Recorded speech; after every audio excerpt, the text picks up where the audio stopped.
こんばんは、いちまるです。こんばんは。聞こえてますかね、声は。大丈夫ですかね。はい。はい、メリークリスマス。はい。クリスマスですね、今日は。てかもう今日、日本ではもう終わってますけどね。よいしょ。皆さん、ケーキなどは食べたでしょうか。はい。はい。はい。ね、今日は、じゃあね、ちょっとやりたかった、The First Tree っていうゲームをね、ちょっと、また RTA でやりたいなと思ってます。なんかネット情報だと、2時間ぐらいでクリアできるっていうのをね、見たので、2時間ぐらいでクリアできるように、ちょっと頑張ろうかなと思いますね。一応その前になんとなく今後の予定をね、言っときますと、年内はこんな感じで、年明けにまたホローナイトっていうまたゲームがあるんで、そちらやって、で、その後にまた RTA で、シークレットオブマナーをやりたいなと思いますね。ちょっとシークレットオブマナー、聖剣伝説2はちょっと初見プレイなんで、あんまり早くクリアできないかもしれないので、ちょっとこの前の3みたいな感じになっちゃいそうな気がするんですけど、で、ね、年明けの25日には、キングダムハーツ3が発売するんで、こちらね、ちょっと一番今楽しみなゲームなので、これをプレイするっていう感じになると思います。これは RTA しないで、普通に、プレイするっていう感じですね。はい。じゃあ一応ね、今後の予定ということで、ゲームの方をね、やっていきたいと思いますね。はい。でね、あとね、ちょっとフォロワーの方もできれば、来年の6月ぐらいまではね、この目標を達成できるようにね、できたらいいなと、ちょっと思ってはおりますが。はい。よし。じゃあ、早速、これはもう A で開始だから、もうストップウォッチを押しちゃいますね。じゃあ。はい、じゃあスタートと。はい。まだだか。新しいゲームですね。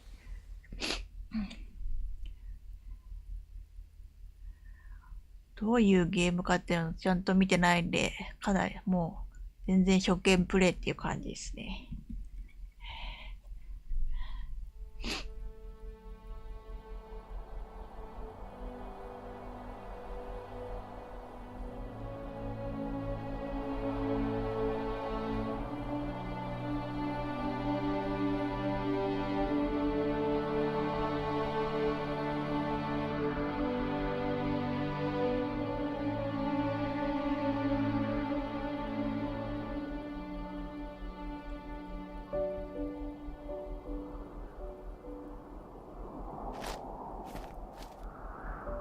Are you awake?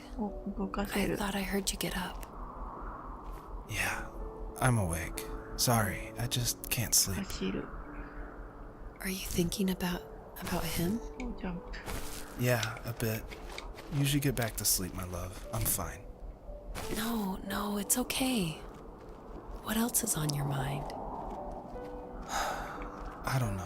It seems weird, but I had one of the most vivid dreams of my life. 走れる。 I saw a fox on a snowy mountain, just looking confused and worried. Those eyes. I can't get those eyes out of my head. She was running in the windy snow, looking for something. Do you think it has to do with you and what's been going on? I don't know. It was just a dream, Rachel. ジ They're ャン not プ、 meant to 二段 make ジャンプ。 sense. おお、すごい。 Lots happened the past couple す days. ごい。英 That's 語 all. 何言ってるか全然わからないけど。 Well, if you're not going to sleep anyway, you should tell me. I want to hear. All right. Alright.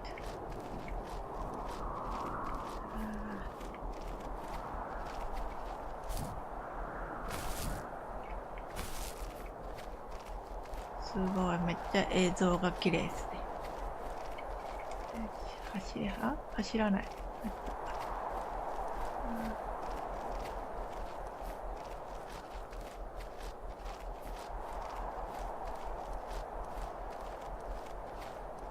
雪の中を。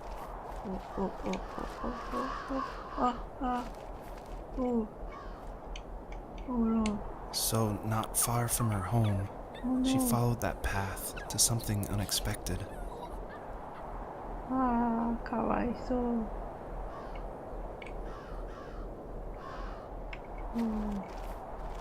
死んじゃったのか。死んじゃってるの、これは。She couldn't stay, though. She had to find her other two children. So she took that path. She followed it towards something ancient. Something with answers.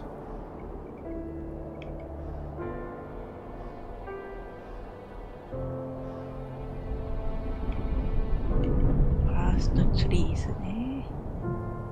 音楽も非常にいいですね。The fox looked high and low, searching for any sign of her cubs. あ、 Points of light showed the way to this ancient tree. おう、おう、 It was as if each one had a story to tell, all their own. 微妙にこ The う動 land か was して trying to 辛 tell い。 my story, too. I felt like I was right behind her the whole time. 拾ってる。ジャンプ。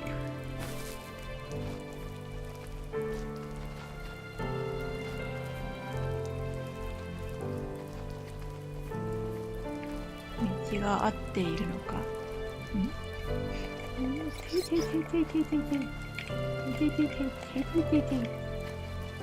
ダメか。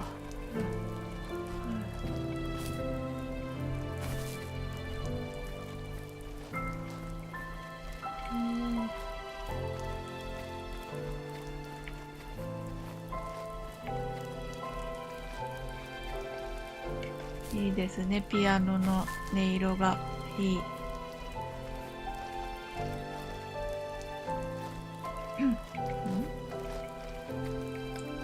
見ちゃってんのかな、これは。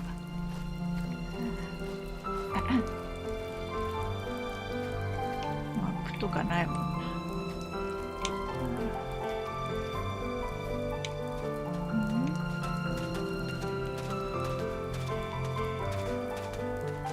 なんかある。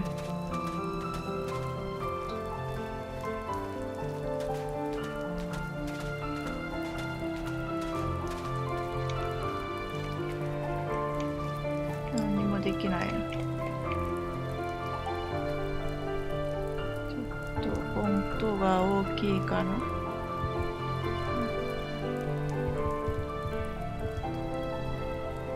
ほいっと。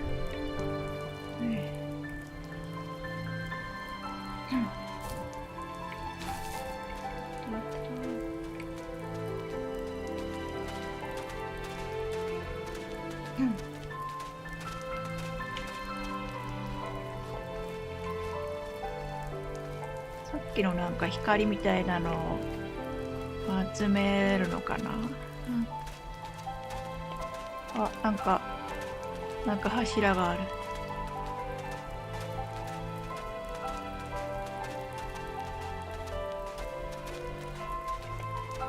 ほい。ほい。お。何 Do あ、 you 掘ってる。 remember what my dad did for a living?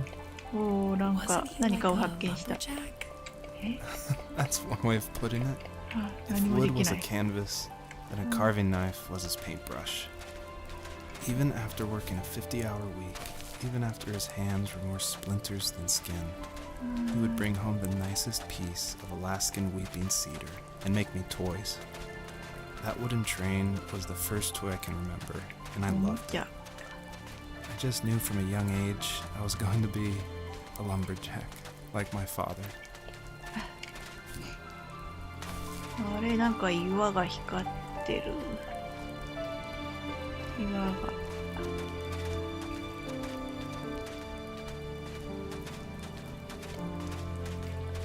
えい。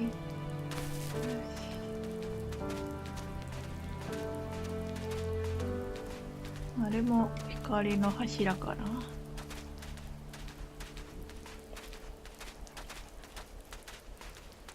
うい。あー、音もいいですね、音も。あ、なんかある、なんかあると。こ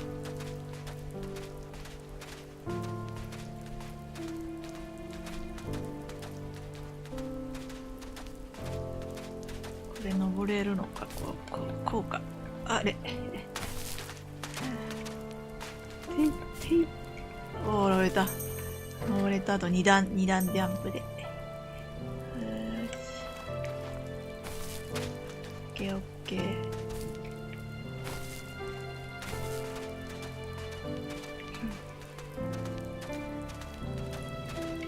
また光の柱的なものが。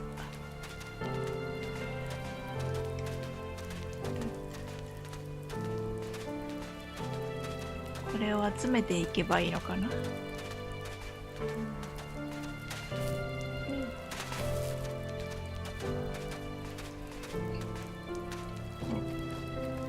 またホール。Usually those kids would leave me alone, but somehow they could tell I was different. They made fun of how far away I lived. They called my dad sourdough. あれ I was a 登れなく blabbermouth ない as a か、あれ kid, は。 telling my dad stories I made up for hours. But after that show and tell, I didn't tell him much anymore. He didn't know exactly what was wrong, but his best guess was that the toys he carved weren't cool enough. He carved me a tank and tried to tell me what it was like to be in a real tank as い a けない serviceman. な。 I didn't know your dad was in the military. Yeah, in the army. ちょっと The sad thing is that I'd pretty much forgotten until just now. There's so much I still don't know about him. I'm sorry. He knows how much you love him. You're going to see him again soon and have some closure, I'm sure. どこから。よし。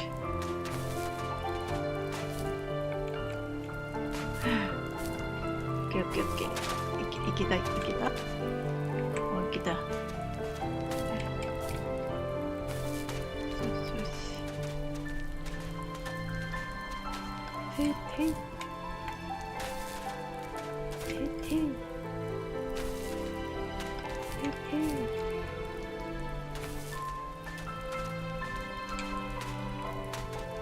よしよし。ほら。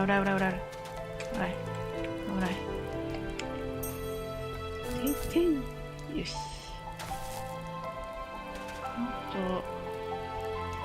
あっちにも光ってるものがあるので行ってみるか。危ない。これ死ぬのか。死ななかった。すごい押し方したけど。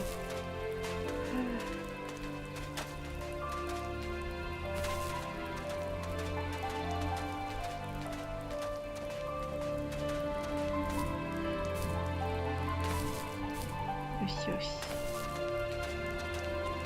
お、また柱みたいなものがありそう。あ、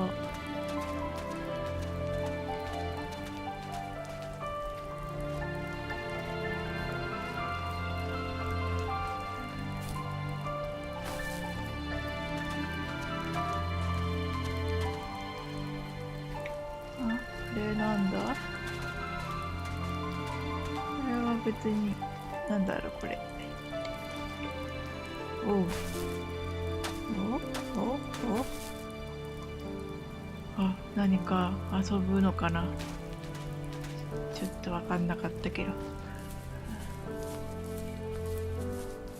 りあえず光の柱のとこに行ってアイテムを見つけるということかな。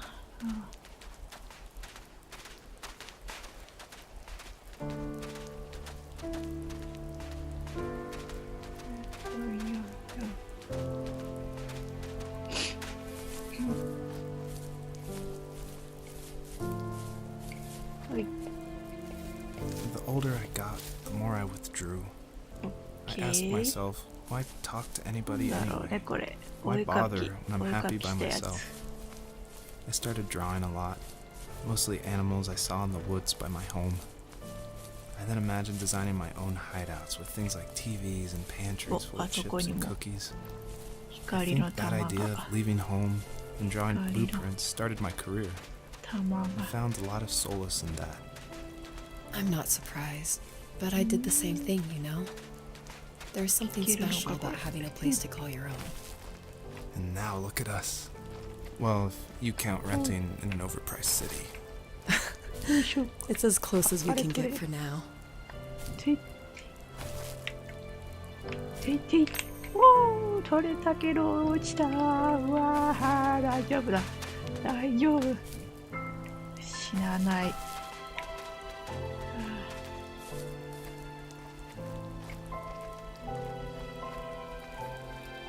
なんかあそこも光ってる。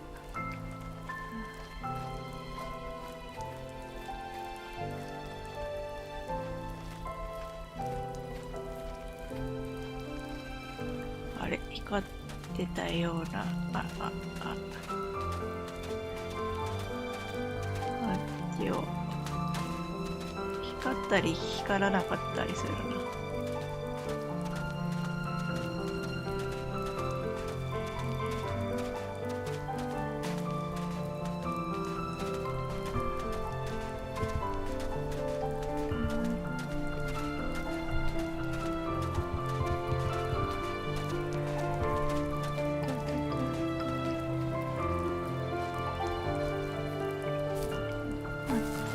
遠いな、結構距離あるから。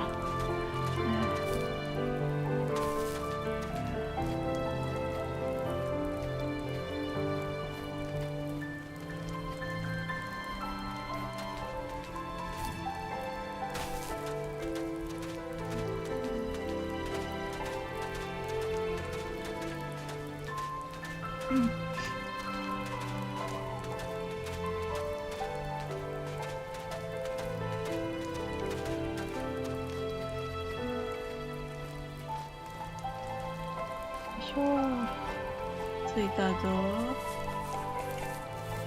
As a kid, did you ever do show and tell in your Kawaii. class? 持ってる Yeah, 姿 I think I only did it Kawaii. once, when I was in the 4th grade. You know how my life was around then. I wanted to show my class what helped pass the time and distracted me. So I brought a dozen paper cranes I had made. I think I told everyone how badly I wanted to be a bird and fly, embarrassingly enough. Don't be embarrassed. Every kid wants to fly. For me, it was another toy from my dad, a wooden boat. I remember guarding it so carefully in my hands as I walked into class. When I sat down, a group of boys immediately made fun of it. They asked which trash can I found it in, or why an ugly log was my favorite toy. When I got up, I didn't even want to tell them my dad had carved it. I said it was a joke gift my friends had given me. Kids can be so cool. Some of them are. I shouldn't have let them get to me, but it did. It's amazing we bounced back at all. Ah.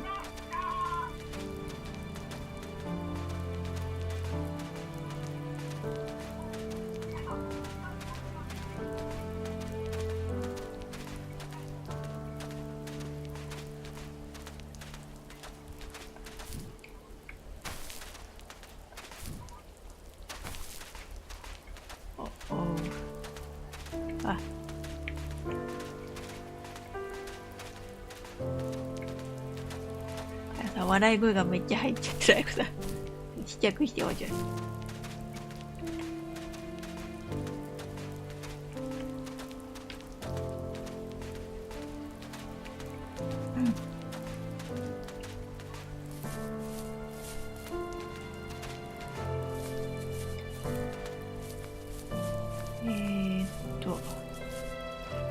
光がもう投げないかな。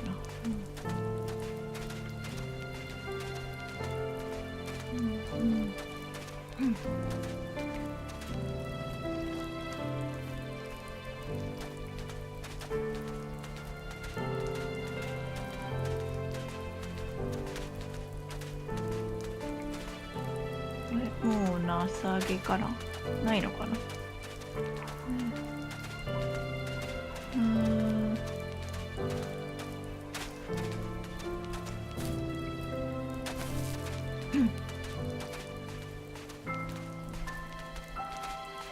こっちでいいのか。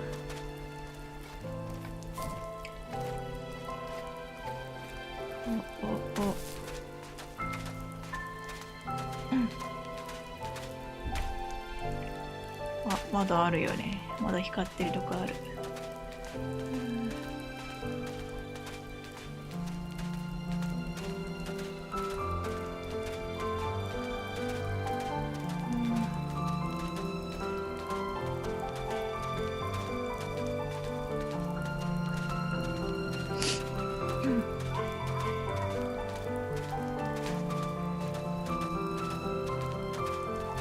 こっちでいいのかな。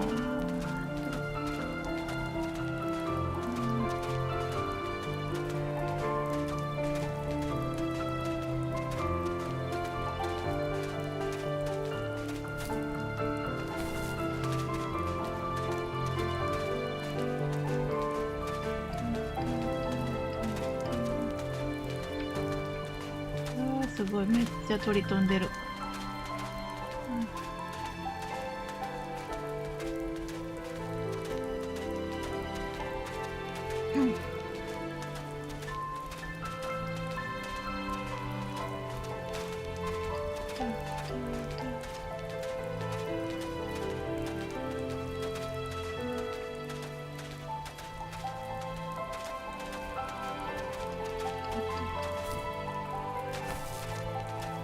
お、あったあったあった。よ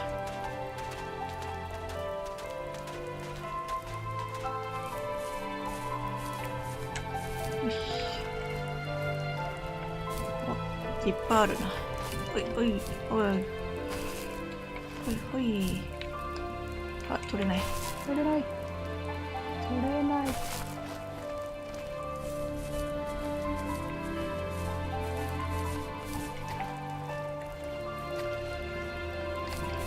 よしよしよし。めっちゃジャンプ力あるから。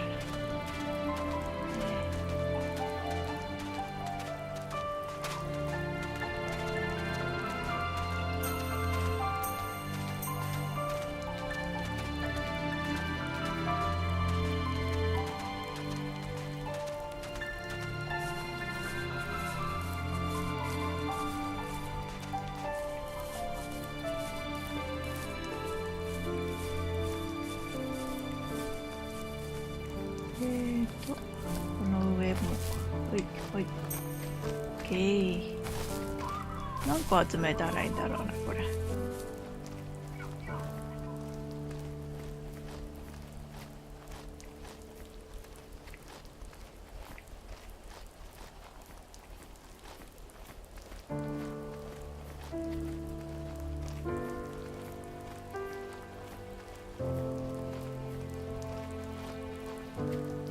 あっちもあるから。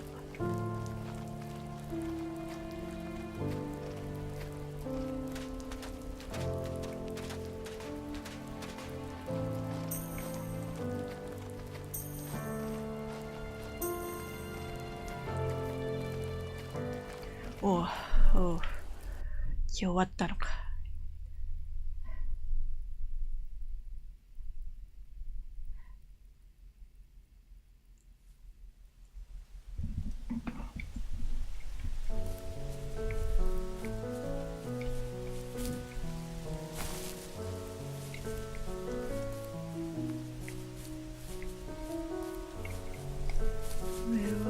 また集めるのかな。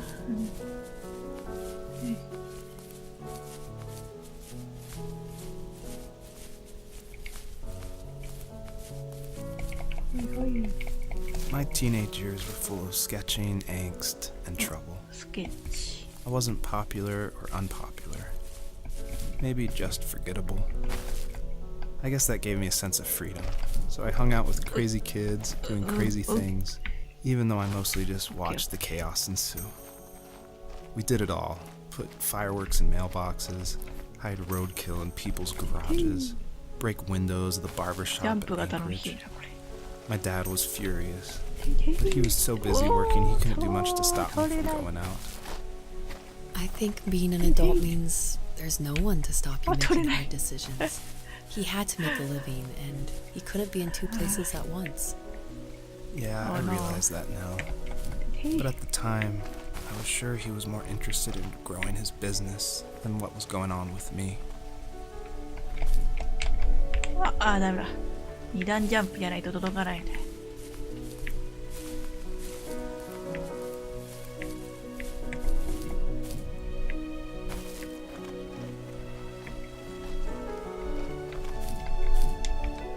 よしよし。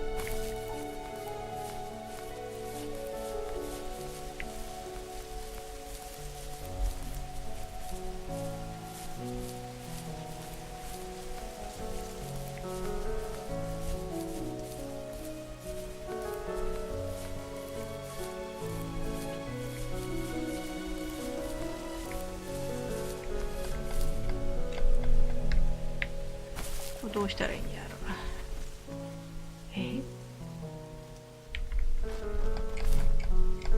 どういうこと？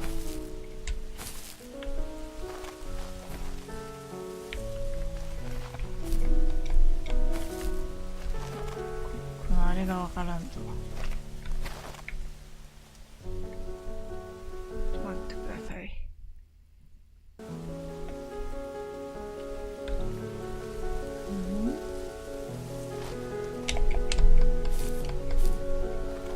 なんかわかんないけど登れた。よ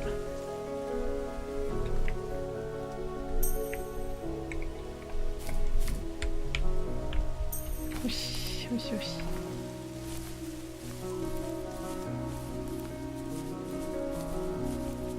ちょこちょこれのことか。なんだろう。あ、なんかついてきた。やばい。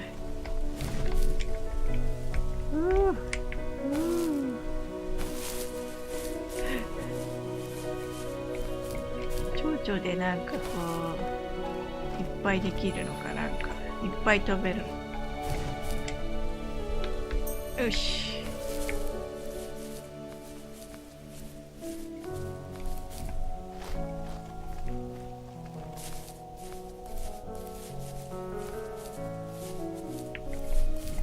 よし。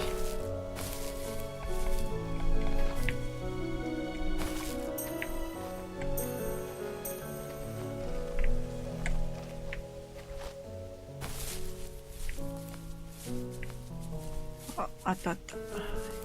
光の柱が。よいし。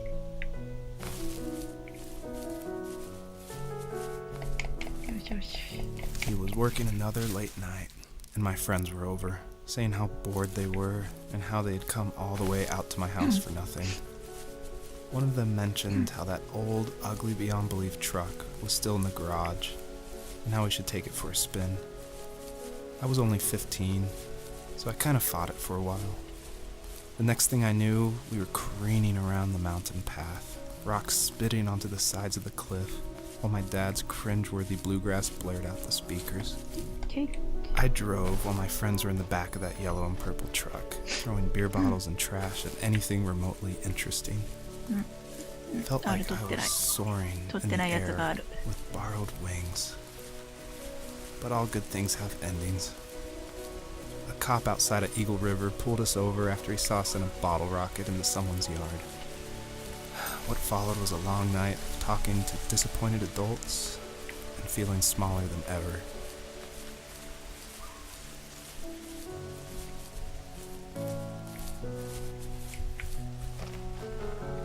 This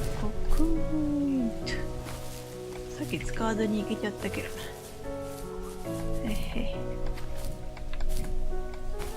よしよしよしよし。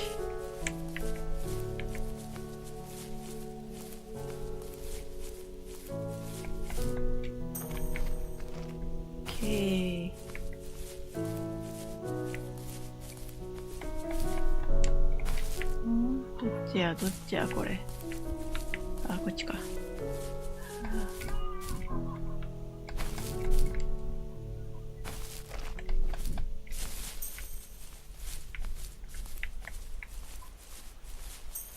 しよしよし。めっちゃ蝶々だらけ。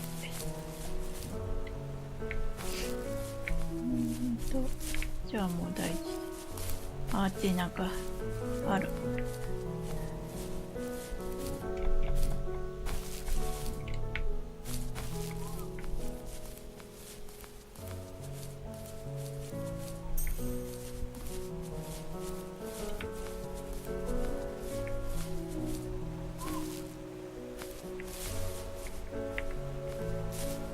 降りて大丈夫なのか、出して大丈夫なのか。まあ大丈夫か。ちょっとおお、すげえ。よ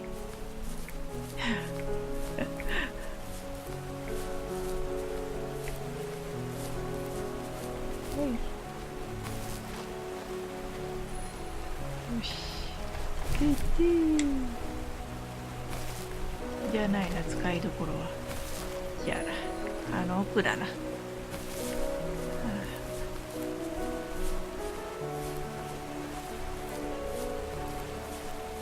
こで、ほい、届きませんよ。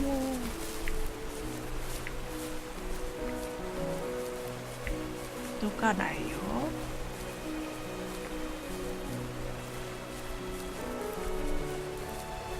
あ、こんなとこに。こ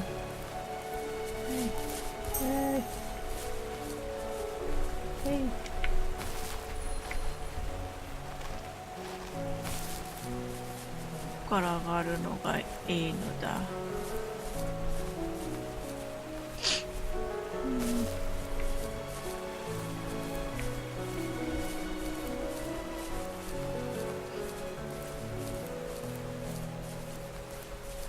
この辺から行けるか。あ、でも。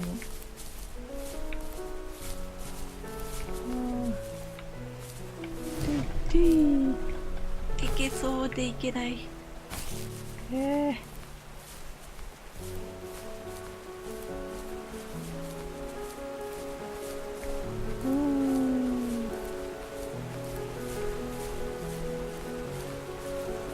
緑のやつは何だろう。何もないか。これは何でもないやつか。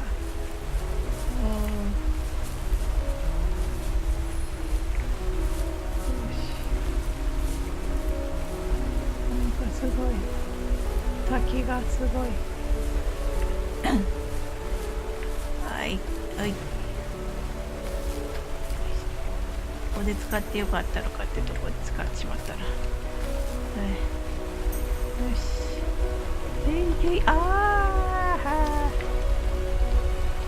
なんか違う気がするな。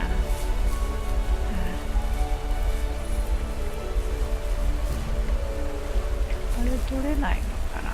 取りたいけどな。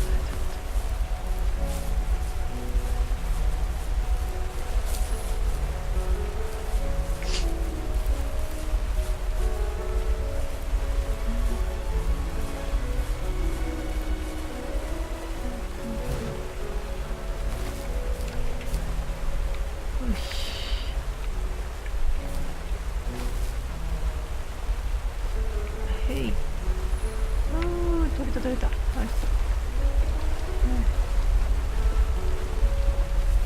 て一体どうしたらいいのだろうか。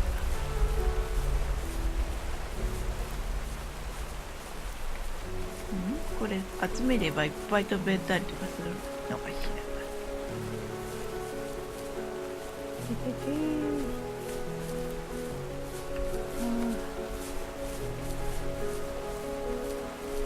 そんなことはないのか。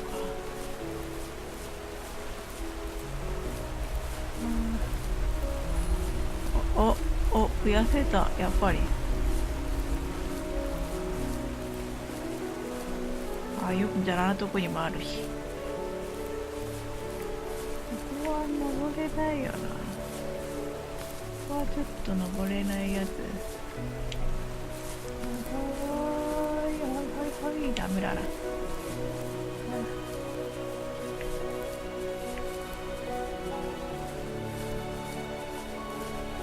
2倍に飛べんじゃないかこれ。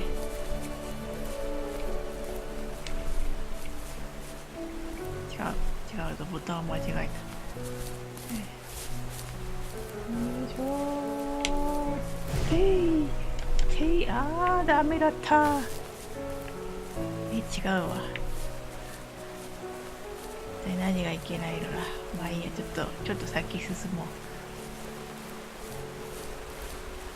まあ無駄2時間では終わらなくなってしまう。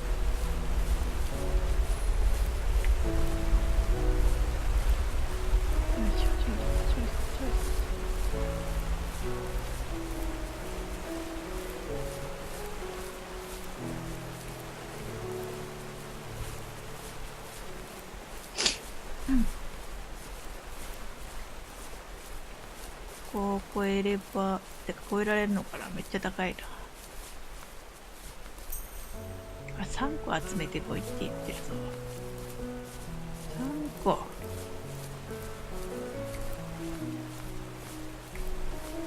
3個もいますか？いた？ 3 個もいましたかね、さっき。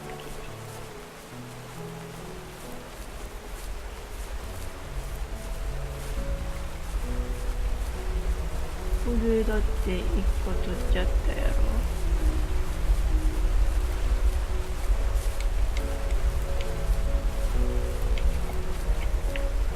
取っちゃったし、こ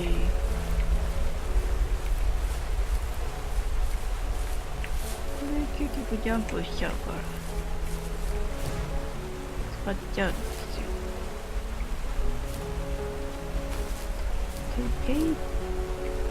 ああ。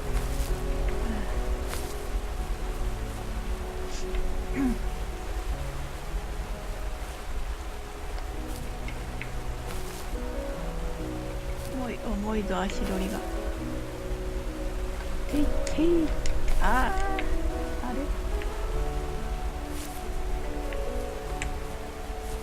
走ってはい。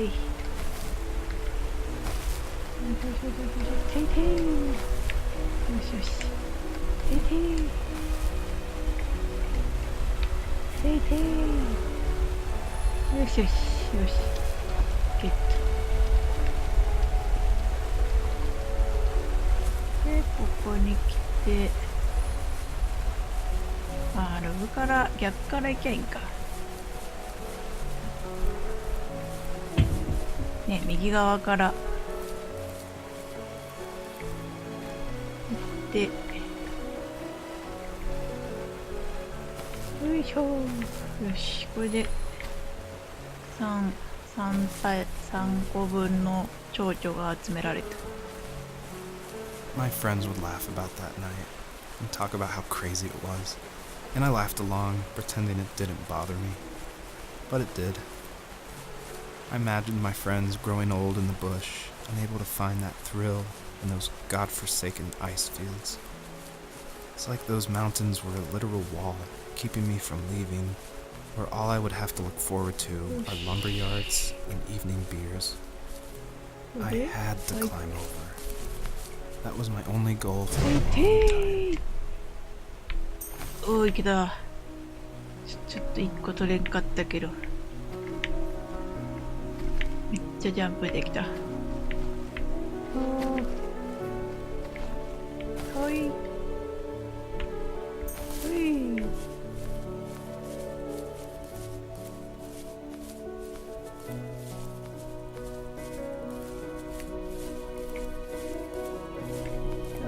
よし。 If there was some way I could take my love of drawing and turn it into a way of escape, nothing would make me happier. I wanted to create instead of tearing trees down. I wanted to move to the lower 48, not because I hated it there in Alaska, but I hated the idea of it. It's like all of that spite inside me had created this monster which followed me around my whole teenage years. I put so much energy into doing what others didn't expect of me. Why did I do that? There's one fact you're forgetting, though.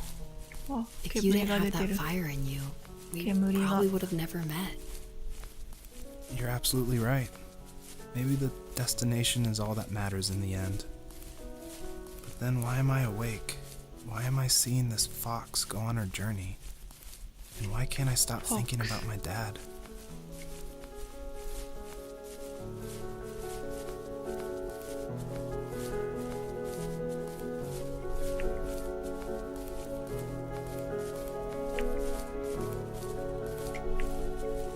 からほいほい。何があるのか。特に何もない。いいのかこれ。落ちてよかったやつか。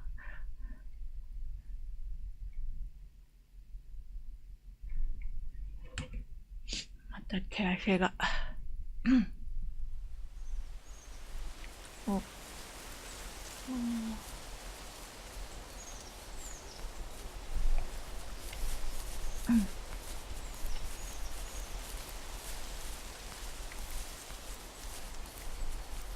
すごい幻想的なとこに。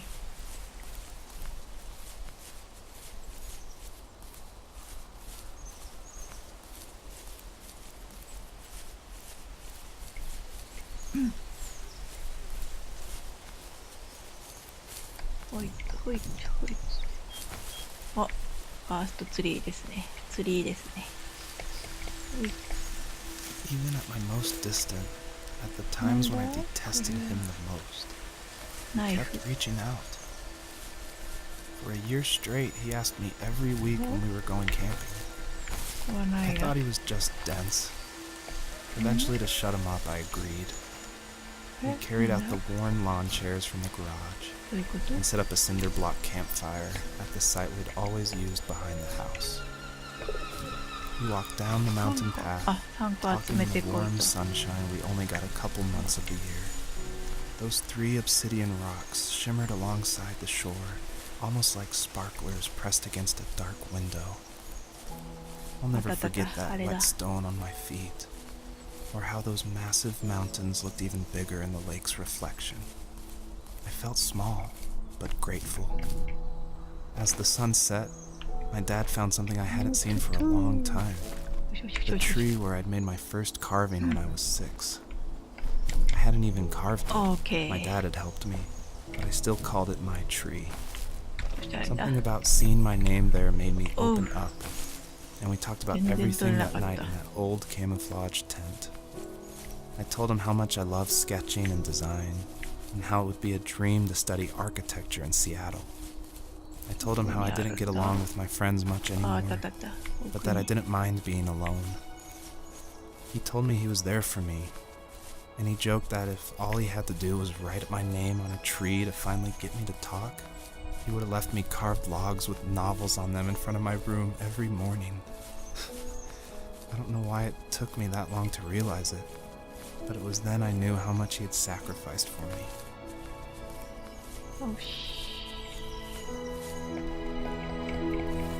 On our property, there were old abandoned pieces of a shed and car long left unused. I used to ask him all the time who those people were that left all this junk, and I'm sure he got so tired of hearing it that he made up some elaborate stories how a brown bear ate them and haunted the woods afterwards. What's funny is I think it made those people seem more real. Growing up thinking they were still hanging out like they couldn't say goodbye. I used to tell my friends how I could swear I saw spirits move near the water, and that always freaked them out. I guess it didn't bother me, because the way I saw it, they were normal people with old cars and sheds, just trying to figure out how to survive and be happy in the middle of nowhere. It was a cool thought that they didn't want to leave, but you know, I was a weird kid. Well, you had good company since those ghosts liked living in a place where they were brutally devoured.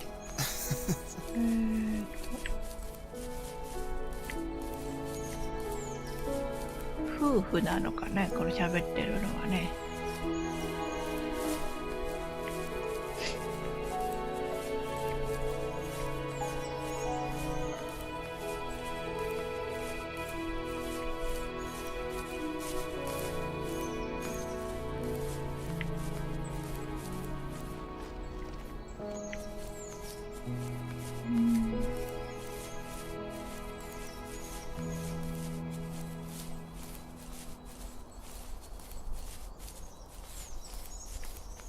あと2個集めるってことだよな。さっきのとこに戻れるのか、果たして。お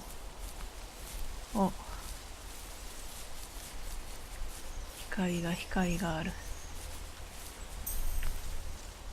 光を集めて50個達成だ。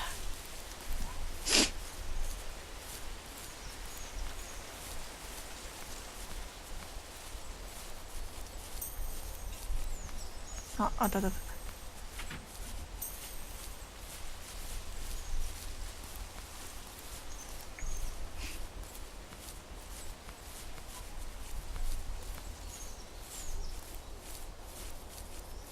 し。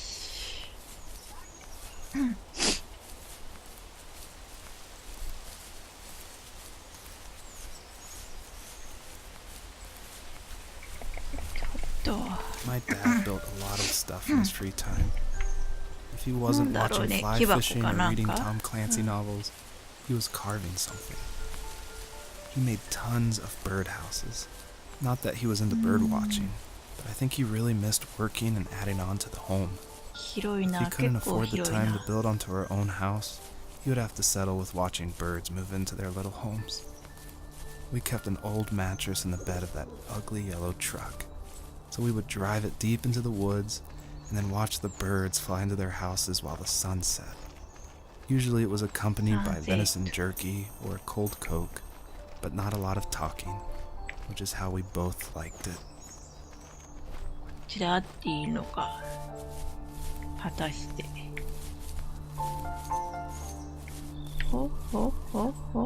なんかあるよ。なんか出てない？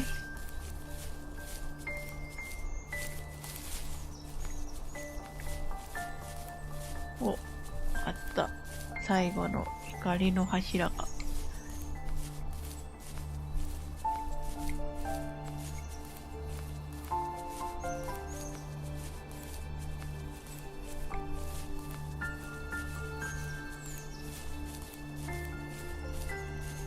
よしよし。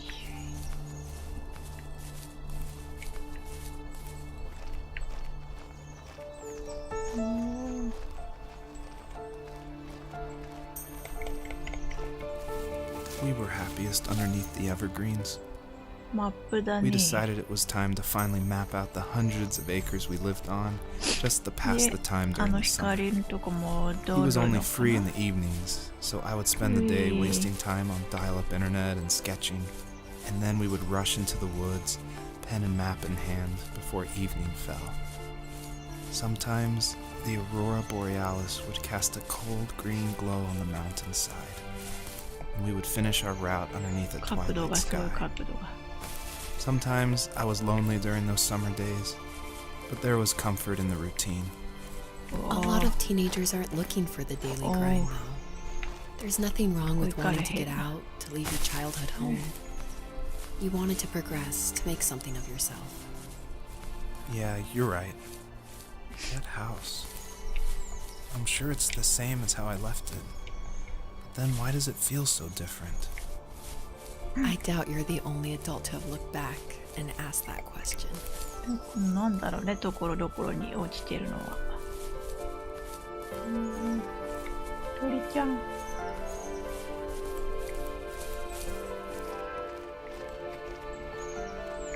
さっきのなんか、あれない、違う。よし。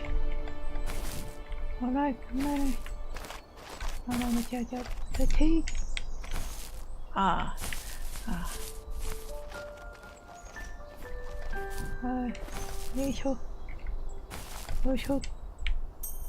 うぶ。よいしょ。取れない。光のとこに戻っちゃっていいのか。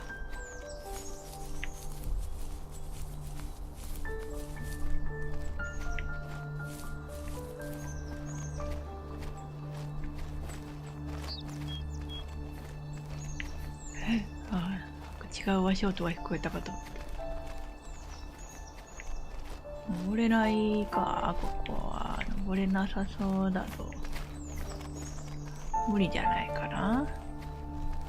さっきのやっぱ石板的なとこに。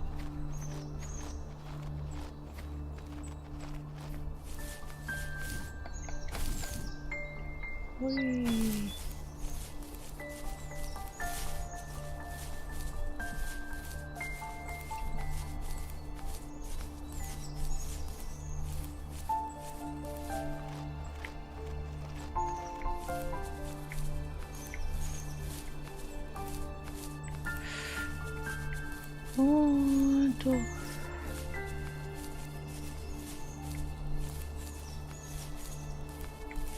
迷うな、これは迷ってしまうな。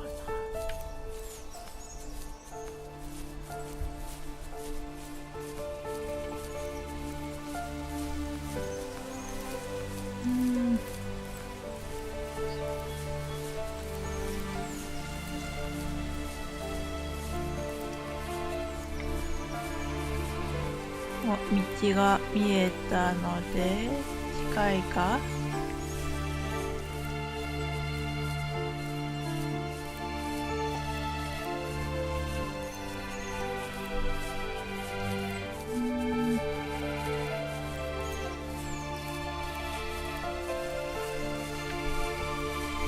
いけそうかも。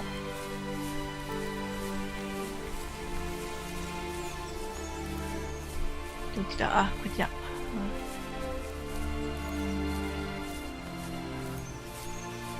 いいね、このアングルがやばいですね。美しいですね。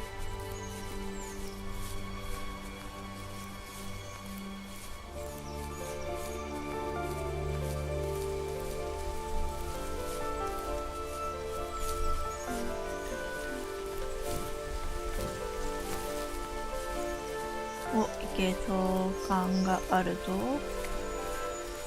はい。あれ、これいける？どういうこと？ど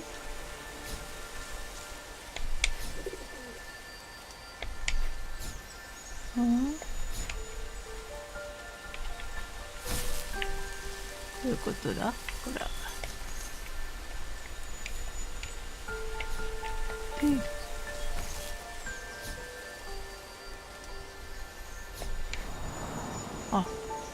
あ、できた。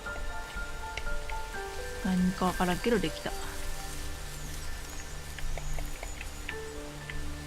タイミングが間違っただけか。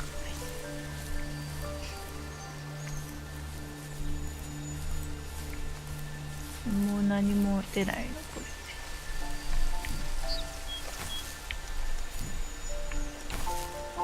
れ。もう終わりっぽいな。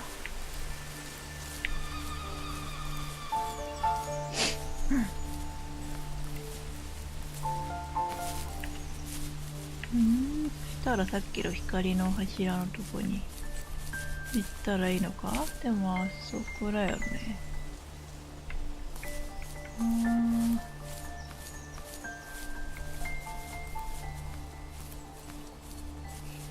戻るのかな。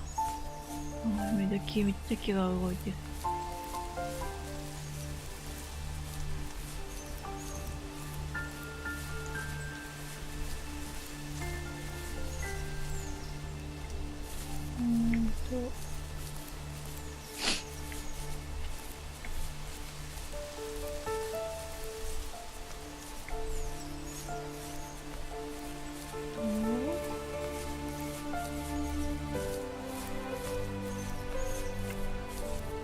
なんかある。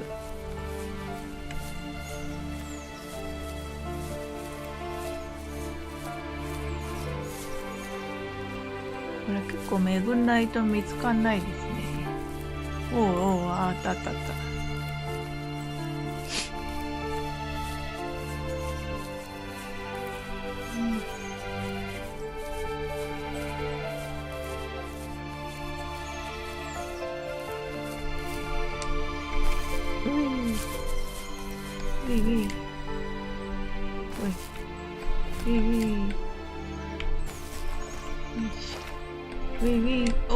お、頑張れ、頑張れ、頑張れ。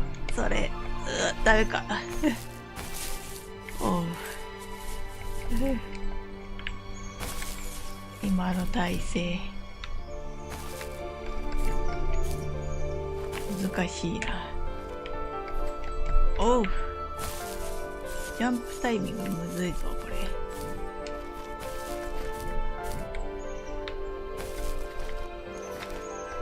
てい。ああ、来た。てい。オッ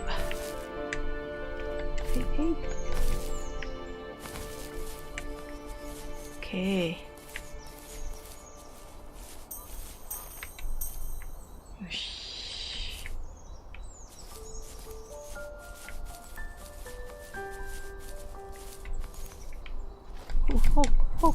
おーっと。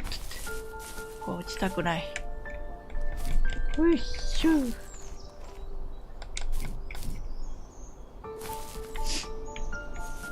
あったぞ。はーい、てい。ああ、落ちない。危ない。あった。オッ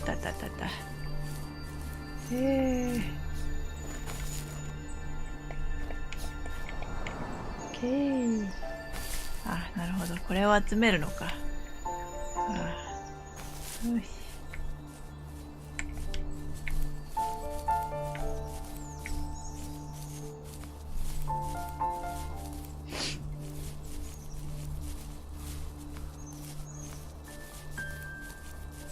っていうことはさっき言った奥の方とかもまた行った方がいいんだろうな、これ。あっちにあるぞ。柱がある。こっち。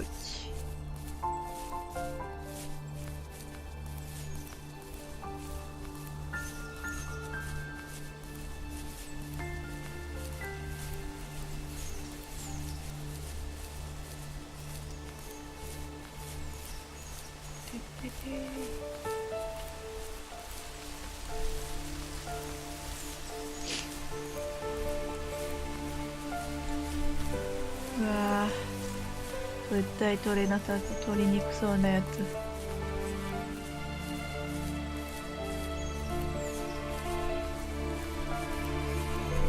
お、あれ出すな、光ってるやつだ。めっちゃ簡単じゃとこにあるな。こっちは。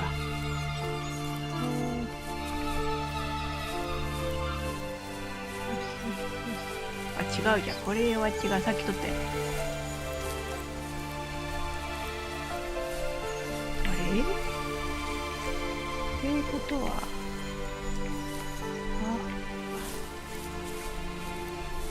違うな。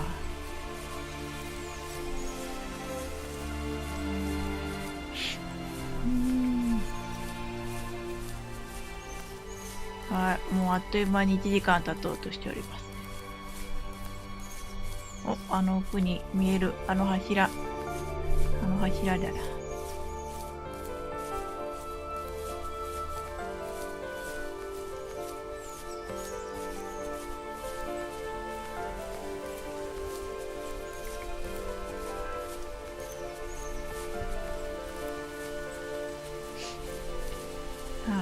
敵とかいないからいいよな。安心していけるから。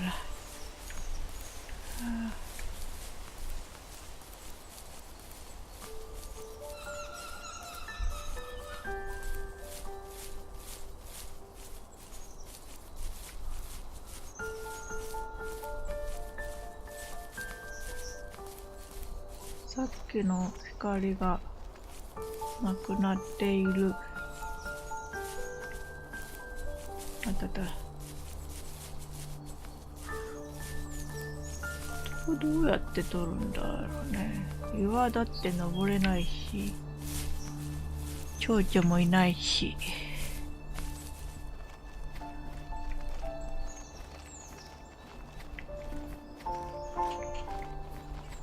どこから行けるんだろうな。こっち。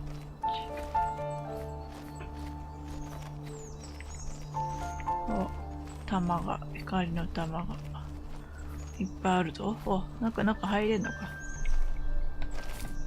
へい。へい。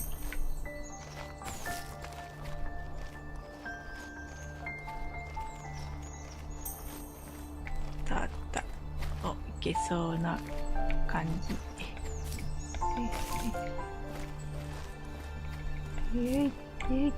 届かない。ど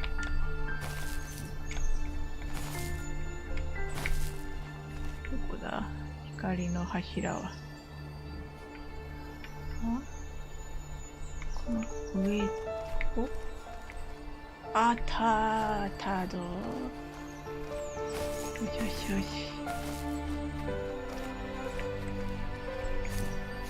よし。変な感じ。よし。よしよしよし。てい、オッケー。おや、何が起こったんや。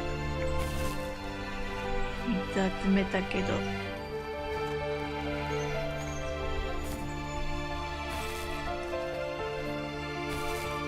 違う。ど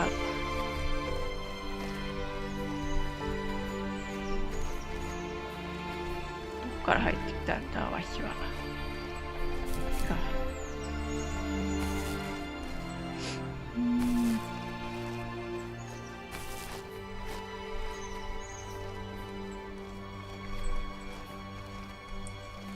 そしたら木のところに行けばいいのかな。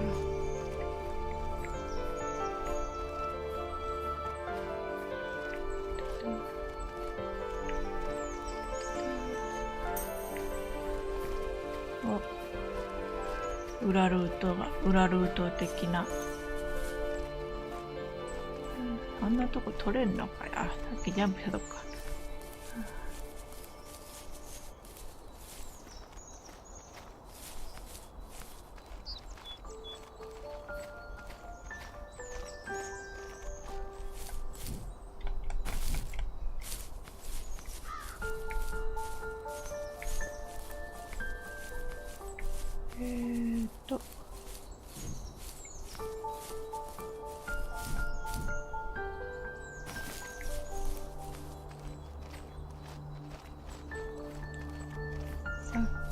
木のとこ。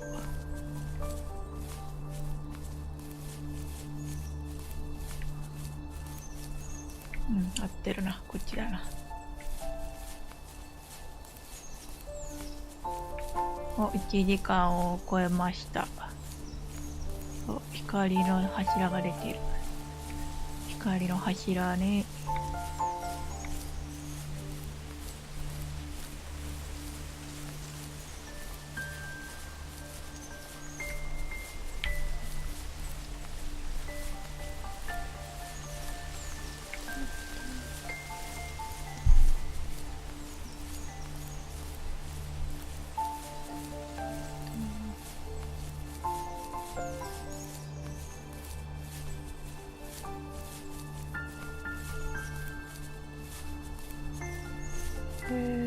どこだ？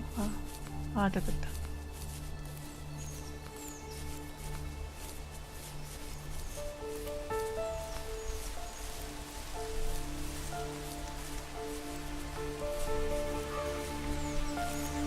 し。いけるようになってる。おー、すごい。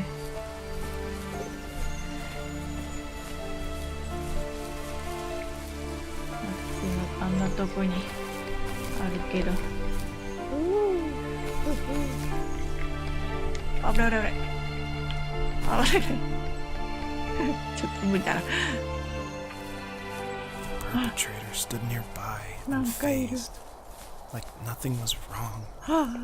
My dad is dead, and he's never coming back, Rachel.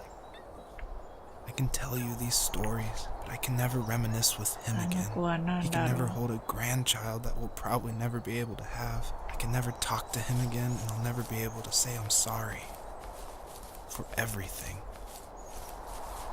怖い。え？フォックスか。キツネかな。うわー取れた。取れへん。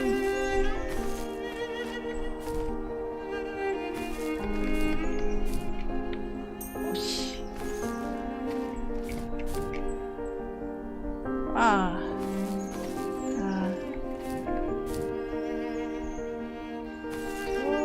楽しいこれ。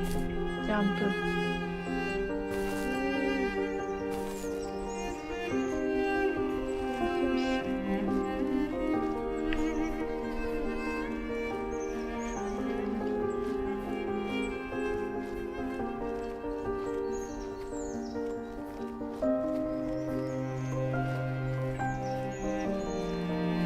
どこまで行くんや。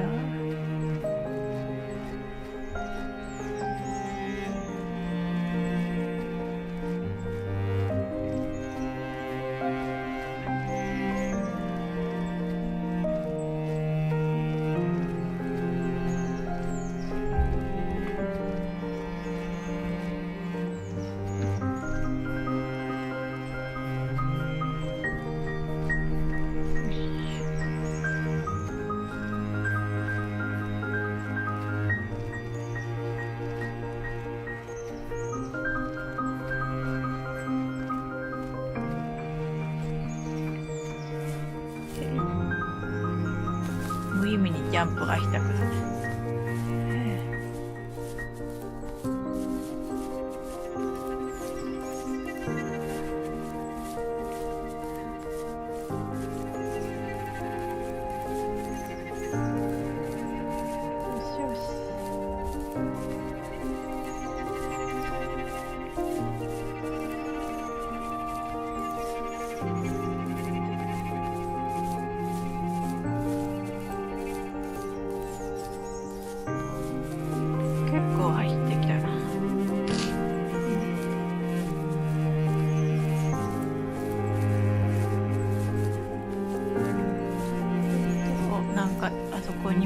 穴掘りのとこが。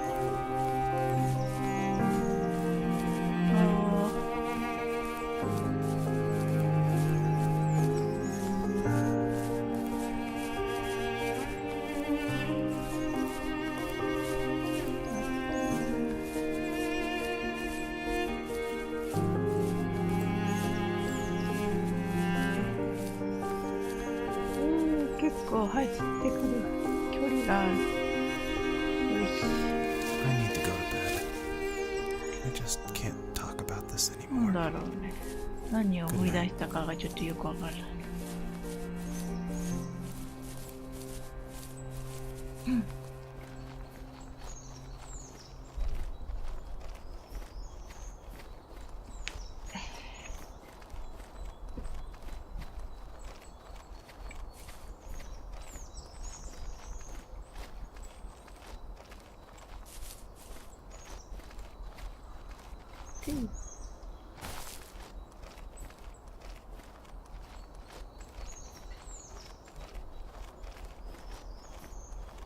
お、切り替わった。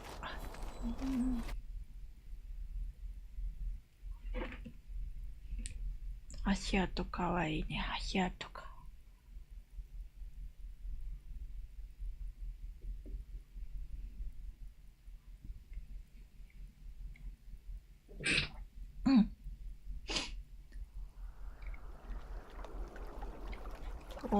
お、すごい。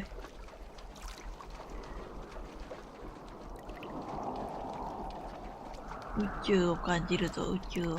Joseph, you can't go to sleep feeling like this. I'm sorry for everything, and I know you need space, but I'm here for you. You don't need to feel so lost. 水だね。Joseph, have I ever told you what my mother was like?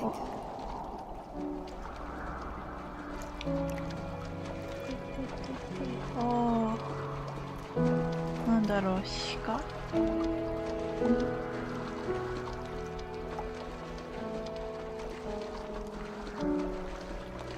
お、鹿。You know what it's like not to have a mom at home. And you know how hard that made my childhood. What helped me was watching the birds in the morning before the school bus came. I thought that my mother was one of those birds, and it made me want to be free like her. My mom taught me how to fold origami cranes while she was in the hospital. 何もない。 So I told myself I would fold one every day until I could fly myself. I think we both have always loved animals, and for me that love started with a dog. Sometimes this Rottweiler would come up to our property line and wait at the fence for me, but only once in a while. I was sure to check every day immediately after school, and it usually ended in disappointment. I would even steal money from my passed-out dad just so I could buy these off-brand dog biscuits. Even when she did stop by, she never went beyond the fence.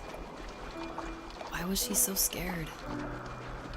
I think my dad was the opposite of your dad in almost every way, except he was in the military as well. He coped with alcohol of every kind. The trailer started falling apart, he got angry, and I withdrew. More and more I became the weird, quiet kid who made lots of origami birds and carried dog biscuits around. I think we were pretty similar when it came to being the weird kids. And that same sincerity in college was one of the reasons I was so drawn to you. Life got worse and worse, and at one point, I really didn't think I could survive another day with my soul still intact. I had no real friends, let alone neighbors, since we lived in the middle of nowhere. I should have talked to my teacher, but I was scared what he would do if he found out. As I waited for the school bus one morning, I walked around until I found something in an abandoned shed. Something I can't put into words. You have strength, Joseph, and you're not as alone as you think. It's all just so pointless. Just waiting for life to happen. It's like having the home I always wanted is cursed out of my reach. The thought of being a parent myself. How could I do that when I couldn't even be a good son? I'm sorry. I know what you're saying. I just don't know how things will work out. These quiet hours will turn into years. We'll wonder which roads passed us by. Then we'll forge a new road together. Besides, I discovered for myself that one fateful morning where any hopeful road leads to. There may be thorns and mist, but it always leads to the same thing. And what's that? Family. I'm so glad that you're part of my family, Rachel. And I'm glad you're part of mine. やばいね、またこの角度が超綺麗ですね。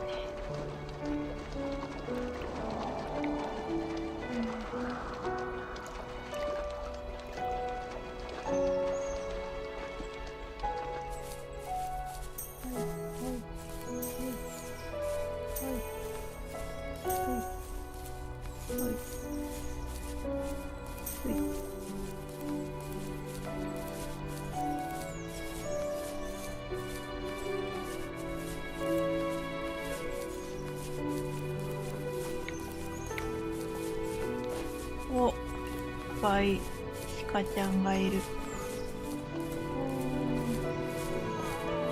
わはー、かわいい。かわいいぞ。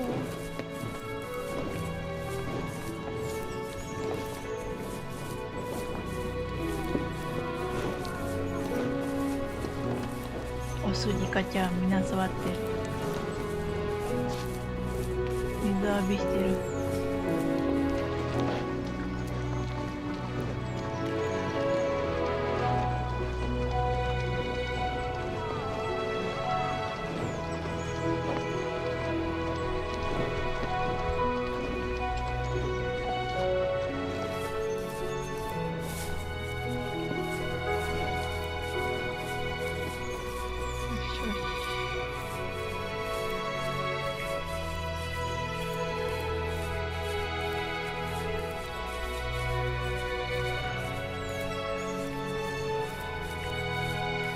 眺めがいいですね。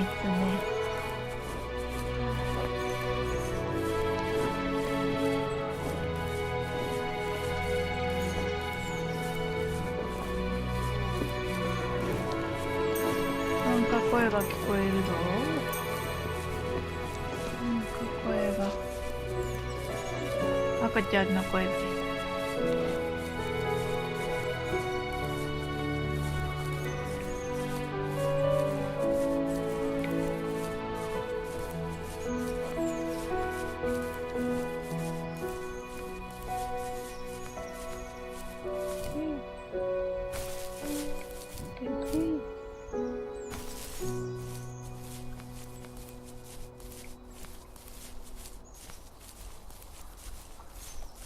よし。お、登るところが苦手そうなとこが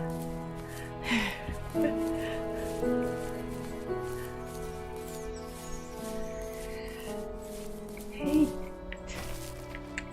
へいへい、あーっとへいへい、よ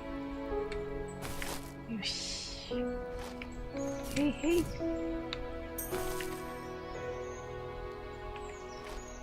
へいへい、よし、へいへいへいへい、あ、危ない、やばい、へいへいへいへいへいへいへいへい、あれあれあれ、戻る、へいへい、あ、いたいたいた、へいへい、あおおおおおおのね、よしよしよしよしよしよし、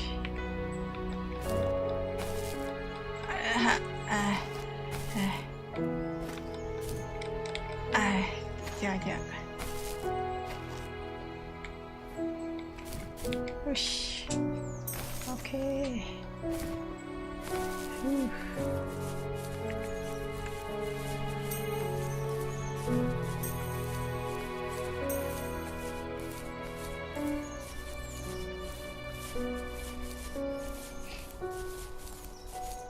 お、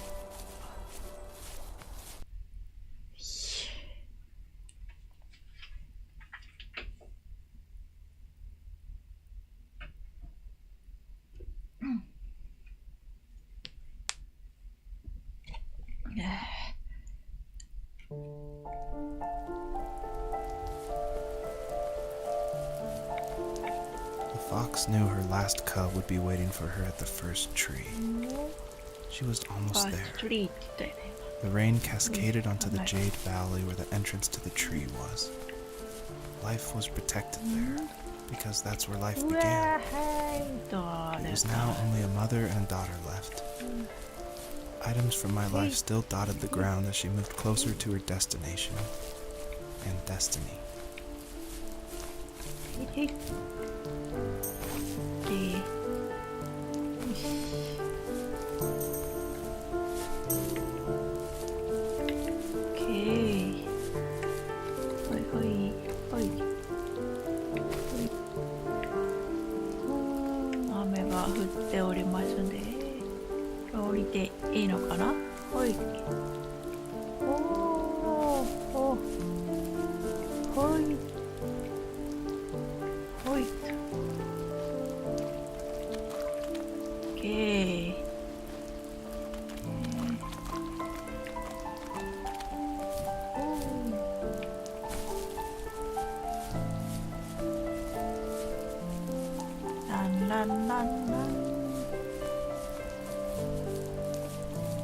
フォックスちゃんが走ります。て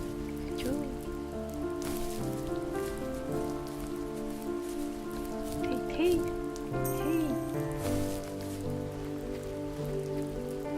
いていていてい、あーていてい、ダメだ、いや、よし、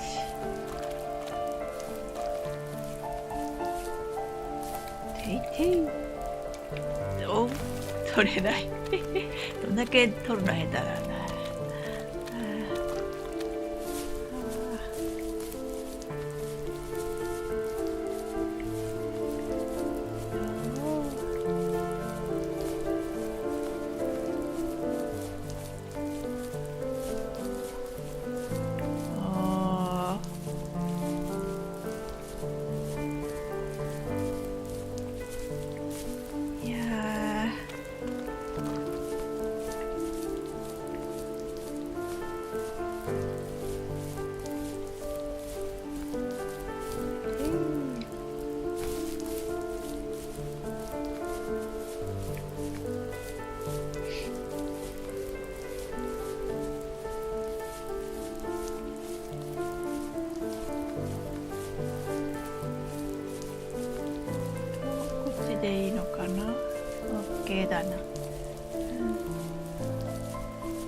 ぱいお花畑だ。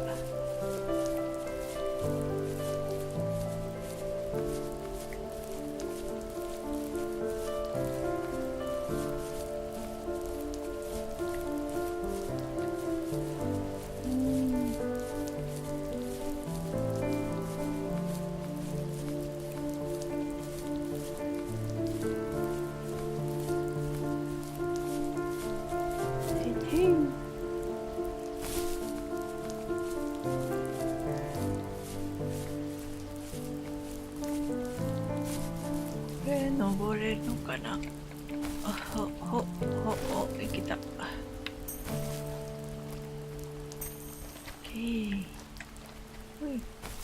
また光の柱とかがあるのか。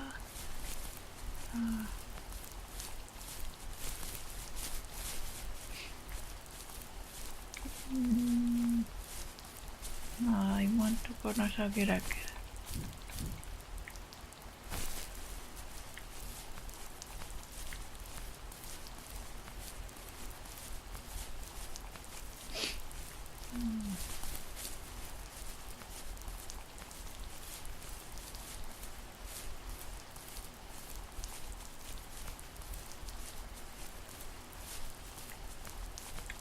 よいしょ。この微妙に止まるのが面白い。はい、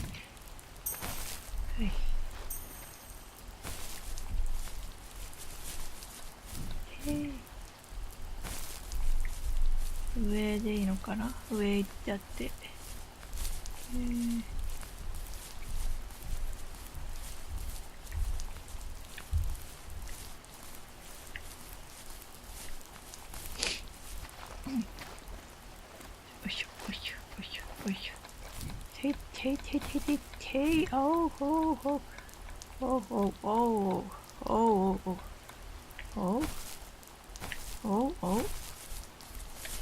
あれ、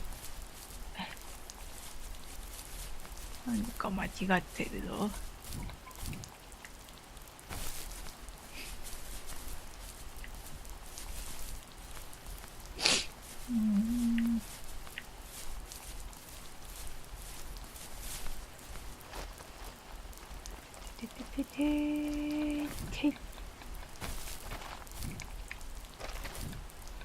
いけたいけた。なんか正規ルートではないような感じだけどまあよし。じゃあ行かれへんのか。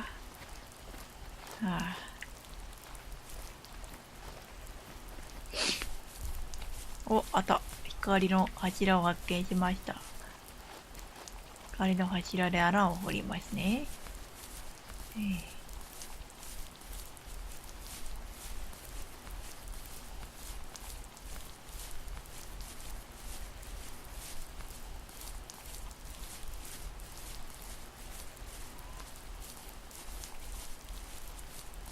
なんかお家があるな、とこに。Was that the last time you talked to him? No, I called on holidays, and he would call on my birthday. I guess we acted like nothing ever happened, which was stupid. Didn't want to ask about his lumberyard, and I'm sure he didn't want to ask about my job search. I never went back and visited. I think the last conversation we had was about what movies we had seen and what exactly a best boy is in the credits. I thought he would be here so much longer.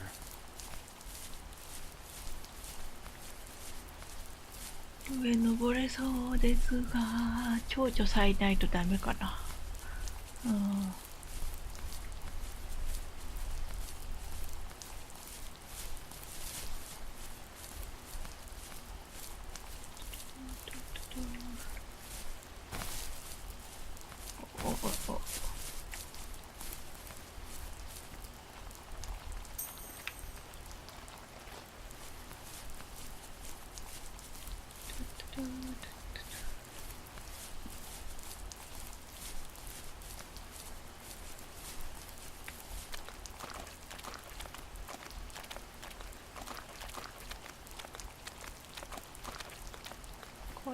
ちから行っていけますこれ。いけますかしら。果たしていけるのかっていう。こっちは合っているのか。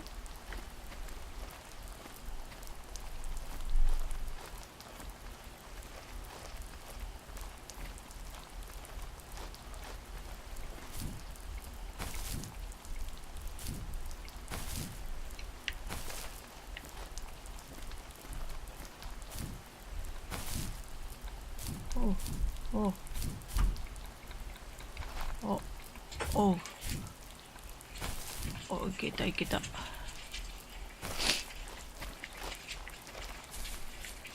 けたはいいんですけど、合ってますかねこれ。こっちはいけないね。もう透明な壁があります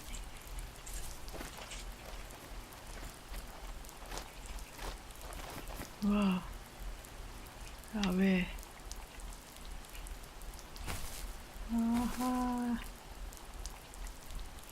木が光特にないよな。光のあれがないよな。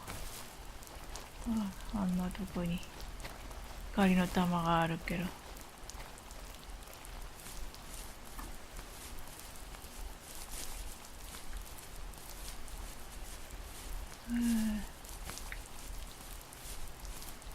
しよしよし。お、100いった。100いったよ。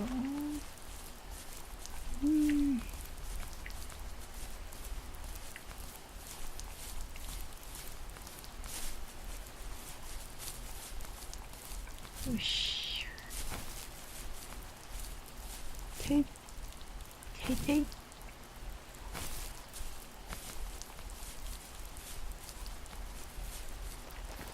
あとは、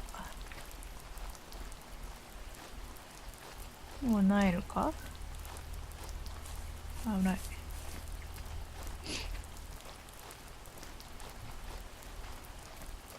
間もなく1時間半が経とうとしておりますが、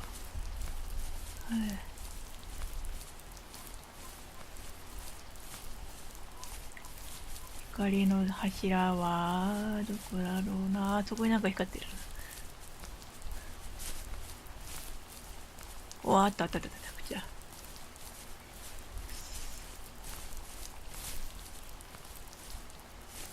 よしよしよし。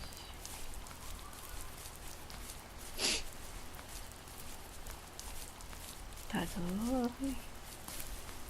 はい。My dad was super supportive with my college plans. 新 To 聞 a 紙。 point. Things were okay until this terrible accident happened. I guess a forklift flipped over due to a bad axle, and it crushed one of the workers there. My dad didn't eat for days, even though he wasn't directly involved. It devastated him. が光ってた。Not only did it hurt the business, but it just freaked him out. He would talk in his sleep, muttering things about firing people and saying sorry. One fateful day he approached me, said that since my school search wasn't going well, I should finally be a man and take over the family business. He said one day he was going to die, and that all of his work, sacrifice, and even that man's life would be wasted in vain. I just lost it. Teenage me just exploded at the thought. I screwed up. I said things I shouldn't have. He was having a crisis, and I pretty much spit in his face.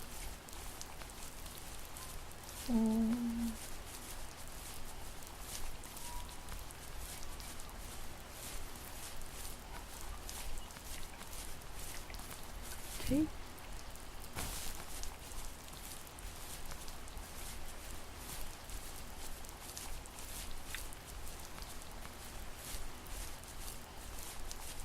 これは最後かな。3つ目。 At the end of high school, I felt something I hadn't felt in a long time.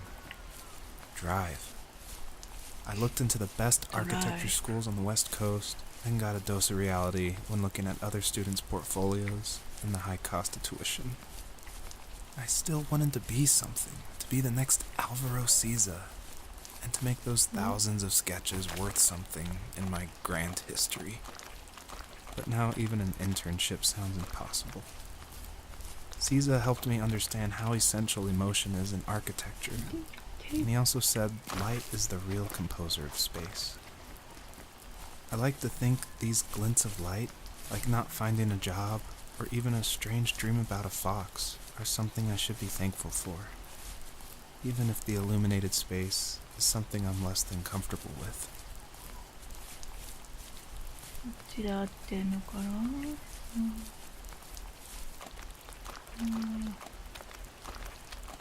早っ。こ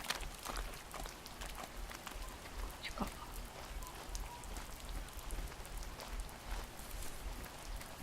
あら、行き止まりですかね、これは。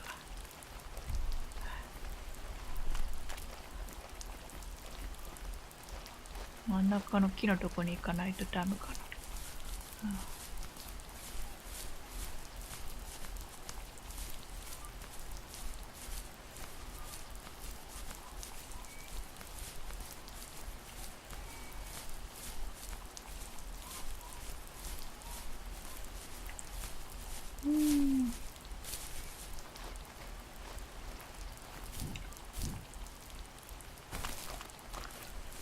絶妙に届かない。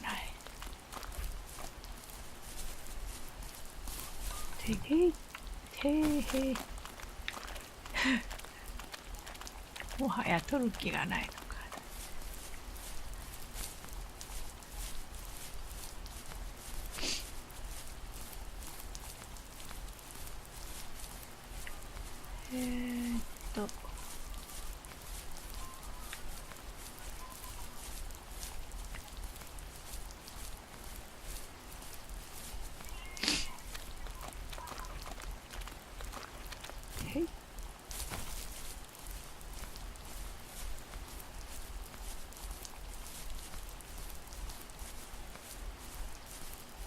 で合っているのか。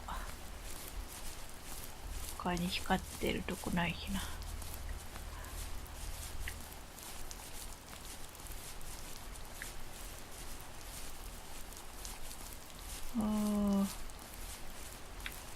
お。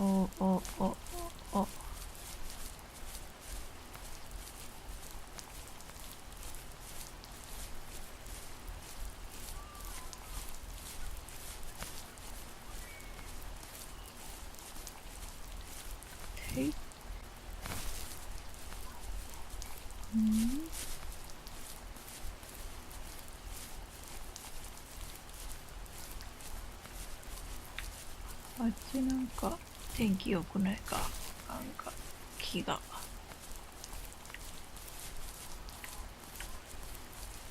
この壁の上登れるのかな。さっき言ったとこだじゃん。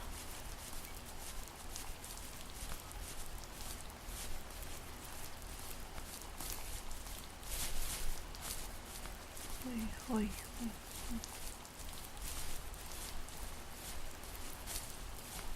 静かに雨が降り続いて BGM がなくなりましたね。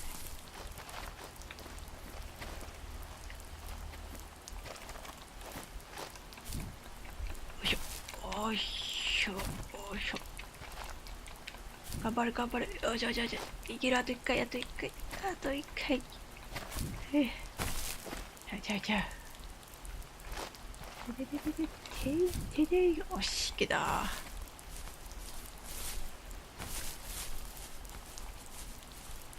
行かれへんわな。さっき行けなかった。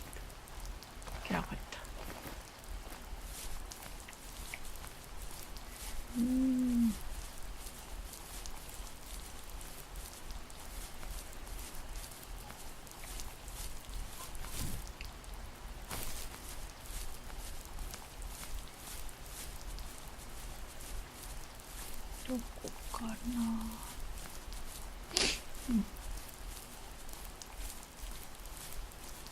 この間とかは怪しいぞ。合ってるっぽいぞ。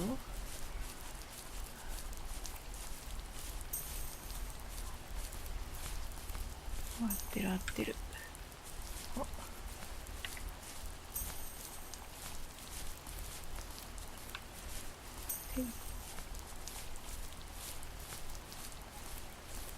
光の玉集めるとなんかあるんだろうか。エンディング後になんかあるのか。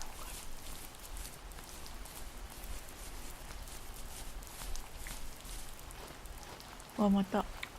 また。小狐ちゃん。In the distance, the first tree illuminated the wasteland. She couldn't go home anymore. かわいそう。She did the only thing she was capable of. Moving forward. My dad died alone in the middle of the wilderness. I should have been talking to him more. I should have done a lot of things differently. If the first tree on earth brought life with it, if it taught the birds to sing and fly and showed saplings how to grow, what could it do for us?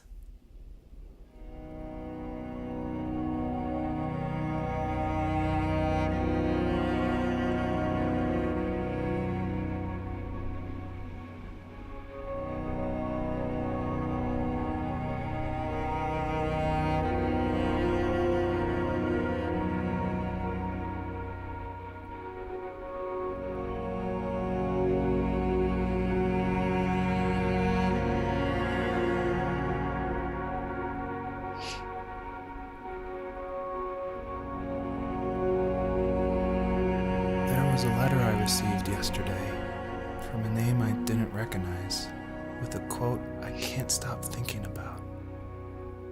Death is not the opposite of life, but a part of it. More and more, I'm realizing one important truth. Each of us have our own journey to the first tree. But sometimes I'm not sure I'm ready to take that first step. You already have my love. いけない。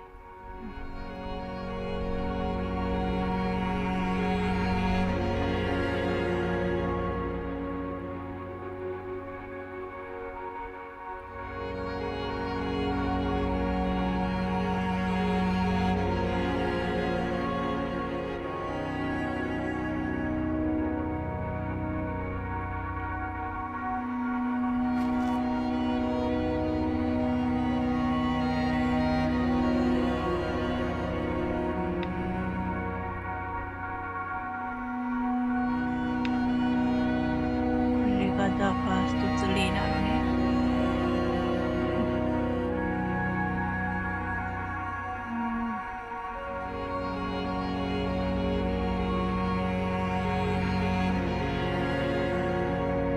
おや、いけない。どうやって行くの？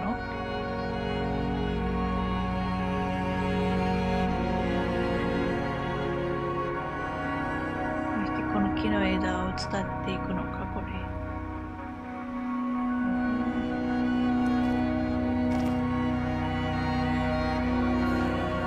そうだ。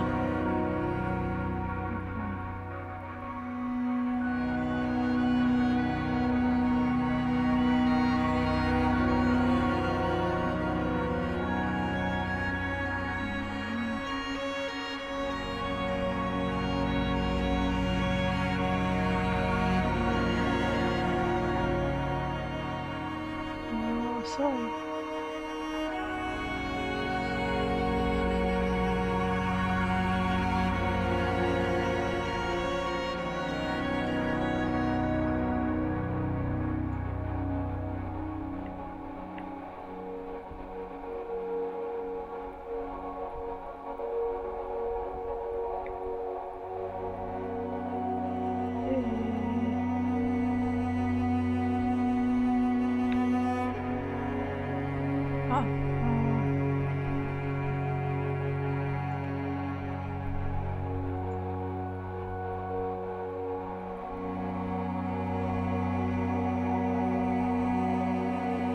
最初の木は目を覚まし、子供たちに最後にもう一度だけ伝えたいメッセージがあるかを規制に当てた彼女はこう答え、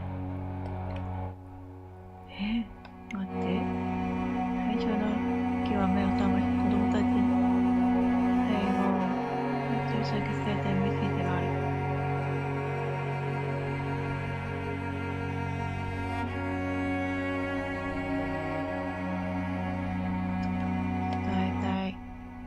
I love you.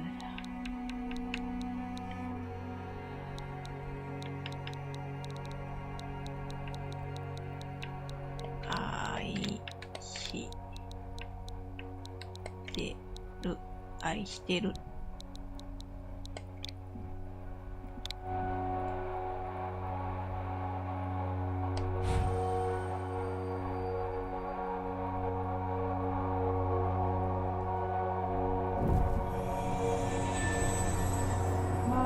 キツネさん。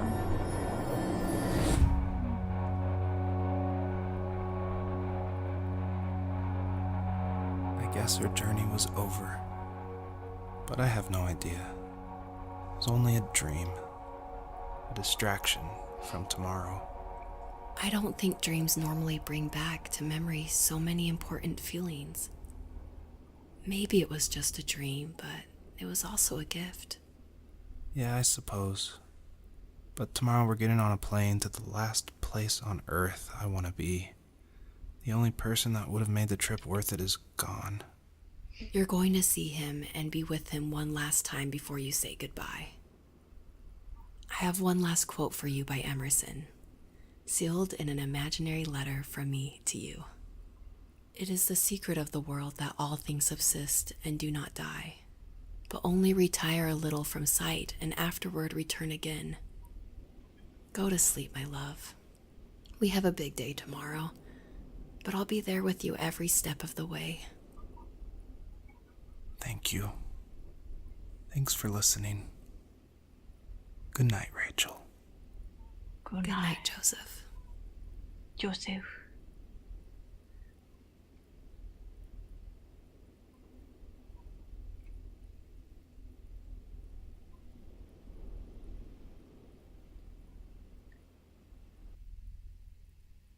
はあ。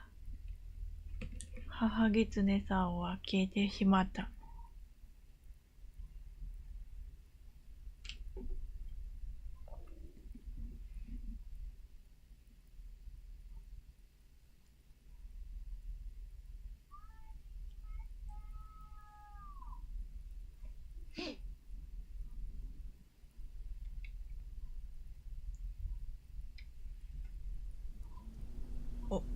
6ヶ月後。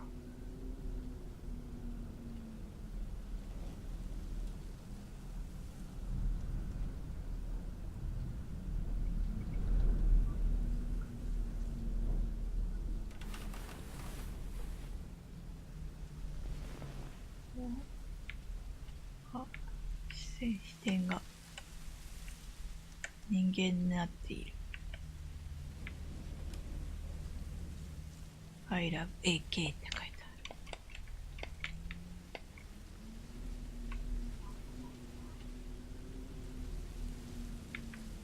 急になんかホラーしてた。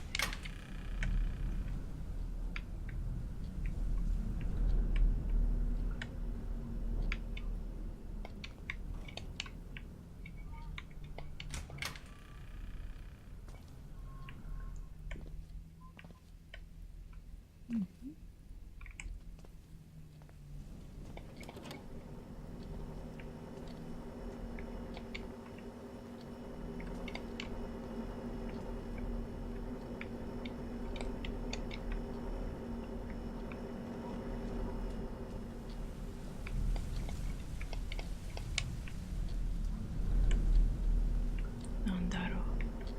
怖いぞ、怖いよ。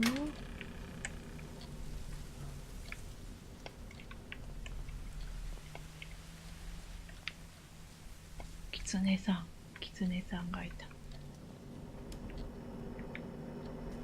何の音かな、ドロドロってやつ。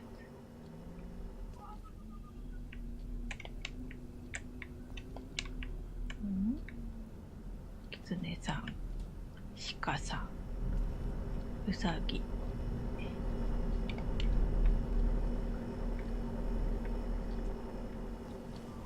そっと出るか。何もないな。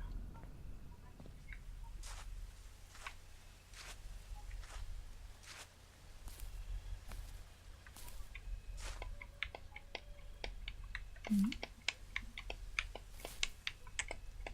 かないな。なんか光ってる。あ、おう。え、車運転できるの？違うか。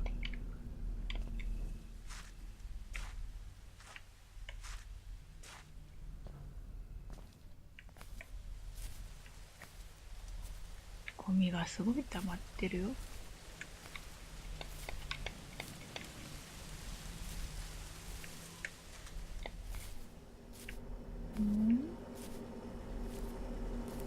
このなんか洗濯機みたいな音は何なんだ？洗濯機な。ちょっと行ってみる。半年後でしょ。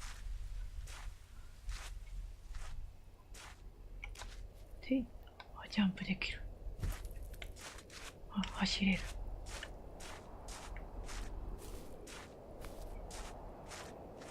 めっちゃ走ってる。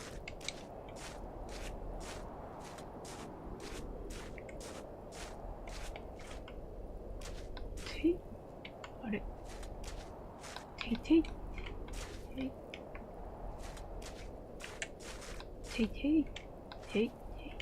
出れない。ここは出れないか、さすがに。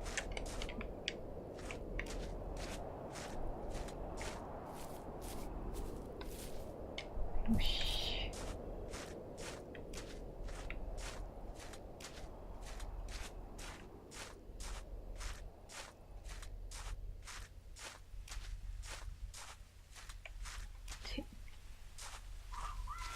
車に乗れってことか？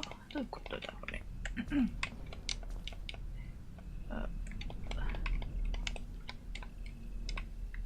別にないしな。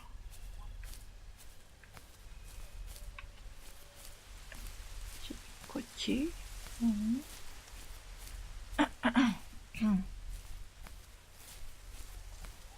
この人走るのめっちゃ速いな。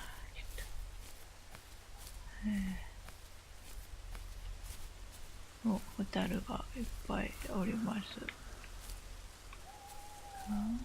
キャンプとか趣味なのか？いけないね。いけないね。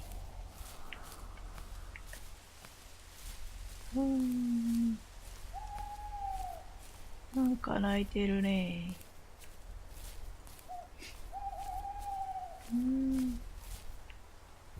お猿さんかな？あ、なんか変な。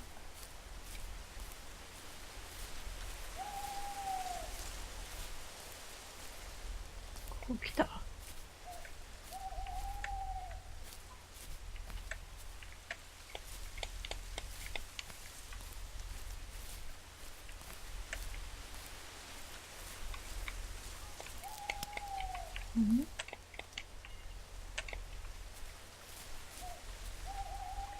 今なんか落としたよ。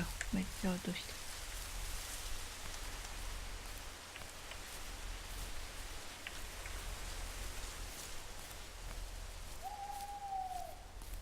どこ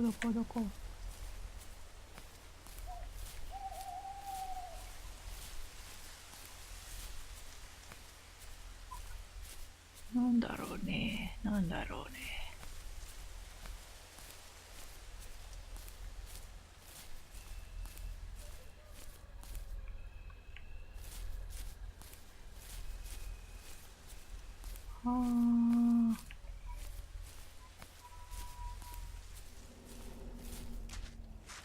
徐々に明るくなっているような気はしなくもないけど。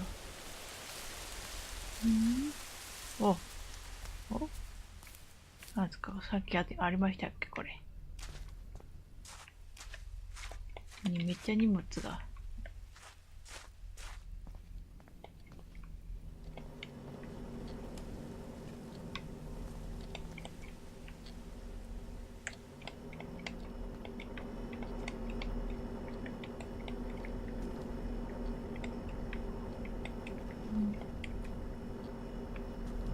コーヒーでも飲むかってわけにはいかないし。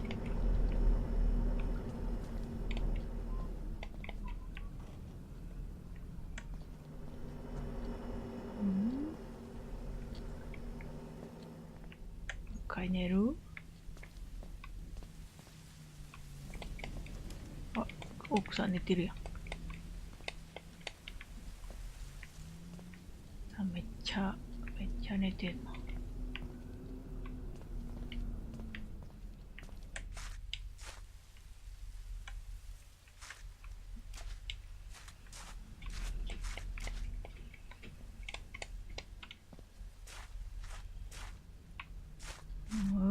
何をしたらいいやろうか。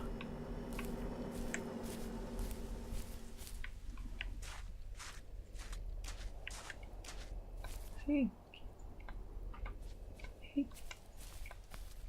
へい。へい。へい。へい。特に意味はないな。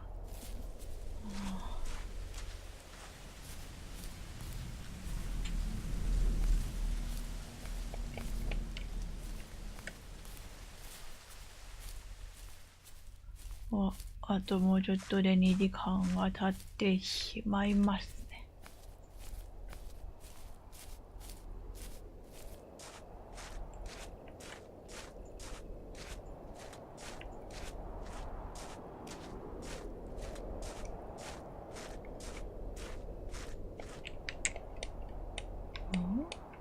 キャンプ行けって言ってんな。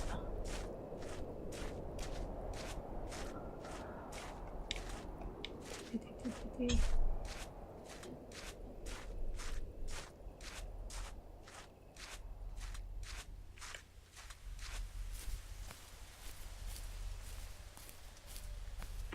っちにキャンプあったよね。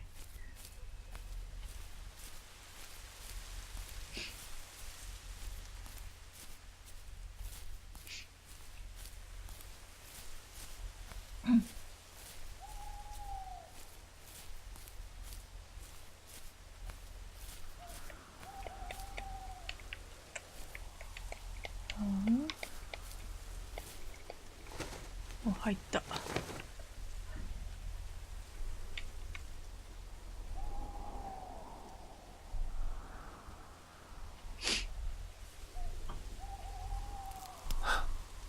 What the hell? フォックス。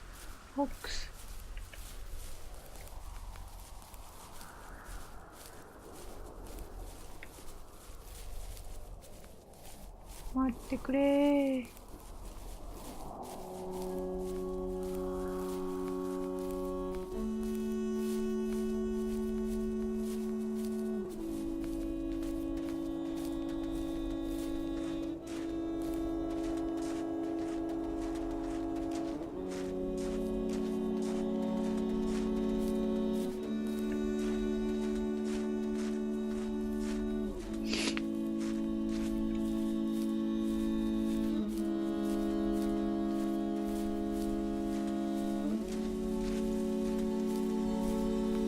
すごいキラキラしてる。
てな。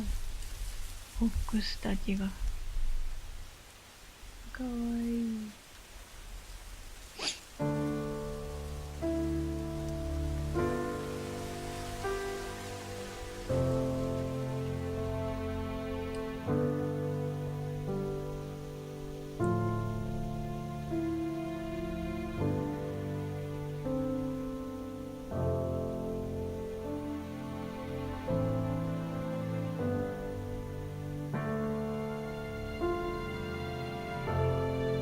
終わった。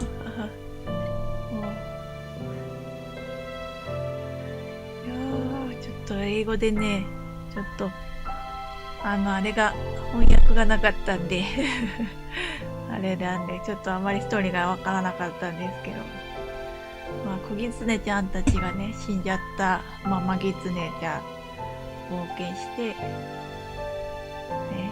木に、何かこう神の木みたいな感じなのかな、あれが。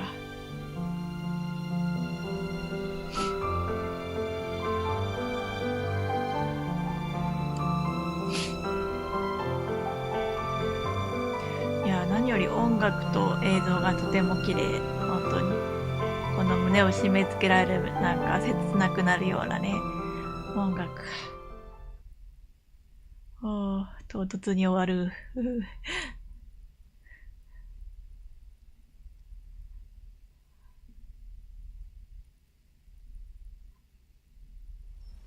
終わった。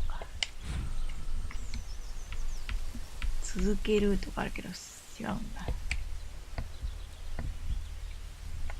戻る。字幕をオンにしておけばよかったんですね、これ。そうか、そうか。